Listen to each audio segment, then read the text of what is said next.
Yung mga ka-OFW, ayan, magtanim tayo ng mga gulay para tayo meron din tayong mapipitas na sariwang gulay. Ayan ang mga tanim ko.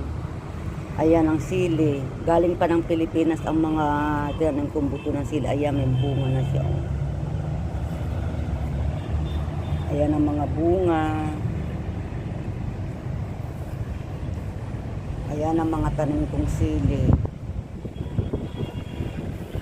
Meron din siyang coriander. May mga talbos din ng kamote. Diyan ako nakuha ng mga kamote pagka gusto kong magsalad. O kaya isama sa isda.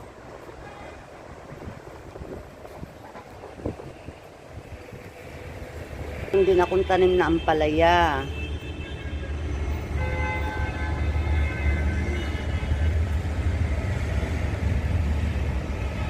Diyan lang ako nagtanim sa maliit na space na yan. Dahil hindi ko tinamnan ng halaman. Ayan ang balcony. Ayan, napakaganda ang tanawin sa baba. Ito maliit din na space. Tinamnan ko rin siya ng kamote. Ayan, meron pa akong talong na tanim. Isang puno lang yan, guys.